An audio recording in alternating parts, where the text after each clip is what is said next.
हम पड़ाव को समझे मंजिल, हम पड़ाव को समझे मंजिल, लक्ष्य हुआ आंखों से ओझल, लक्ष्य हुआ आंखों से ओझल। वर्तमान के मोहजाल में, वर्तमान के मोहजाल में आने वाला कल ना भुलाएं, आओ फिर से दिया जलाएं, आओ फिर से दिया जलाएं। और अब मैं सादर आमंत्रित करती हूँ ओम तिवारी जी को, जो हमारे बीच मौजूद हैं, मध्य प्रदेश से आए हैं और श्री अटल बिहारी वाजपेयी जी पर हिंदी में अपना वक्तव्य प्रस्तुत करेंगे। ओम तिवारी जी।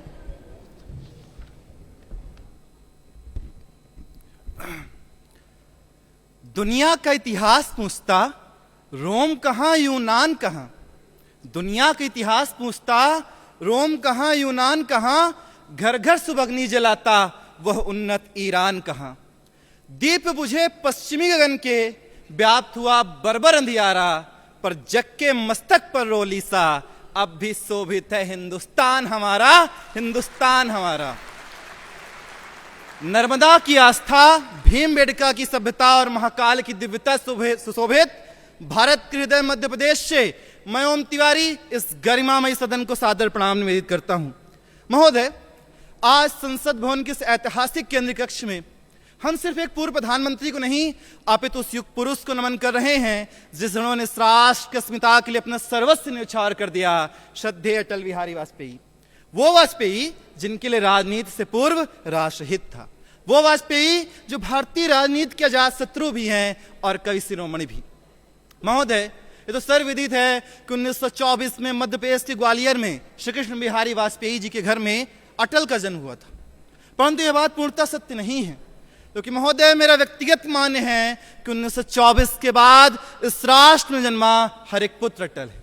साथियों, चाहे मैं हूं, आप हों, ये इस राष्ट्र का कोई भी नागरिक जो इस राष्ट्र की अखंडता के लिए अपने सर्वस्व न्यौछावर करने के तत्पर है, वो अटल है।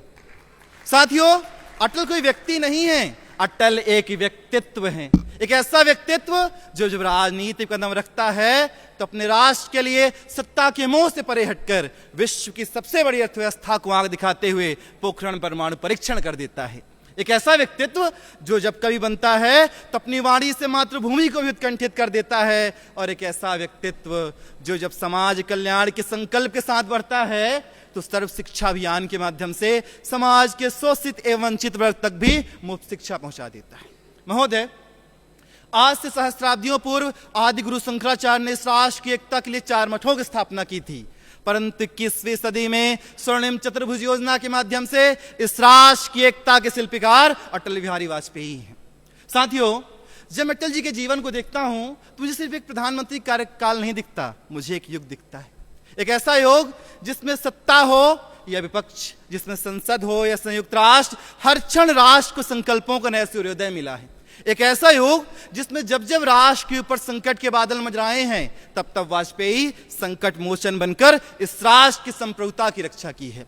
चाहे जिनेवा में विपक्षी दल के नेता के रूप में भारत का प्रतिनिधित्व हो या कारगिल विजय पताका फहराना हो, वाजपेयी जी ने हमेशा विश्व को संदेश दिया है कि हम कृष्ण और बुद्ध के वंशज, विश्व में शांति के दूत तो हैं, पर कोई आंख उठाकर देखेगा तो ईंट का जवाब पत्थर से भी दे सकते हैं। महोदय, जिस सभागार में खड़े होकर कभी वाजपेयी जी इस राष्ट्र को संबोधित किया करते थे, आज उसी सभागार में खड़े होकर, उसी जगह खड़े होकर बोलना मेरे लिए गर्व का क्षण है।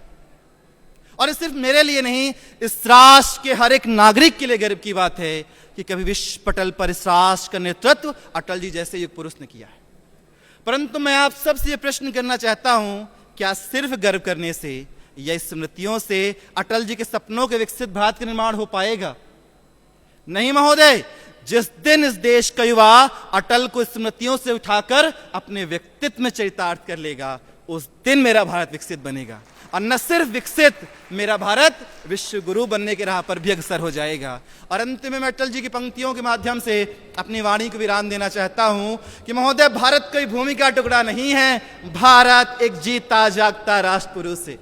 ये वंदन की धरती है, ये अभिनंदन की धरती है, ये अर्पण की भूमि है, ये तर्पण की भूमि है। इसकी नदी नदी हमारे लिए गंगा है और इसका कंकड़ कंकड़ हमारे लिए शंकर है। हम जिएंगे तो इस भारत के लिए और मरेंगे तो इस भारत के लिए। और मरने के बाद गंगा जल में बहती हमारी अस्थियों को भी कोई कान लगाकर सुनेगा तो उसे एक ही आवाज आएगी, भारत माता की जय। भारत माता की जय हिंद, जय मां भारती।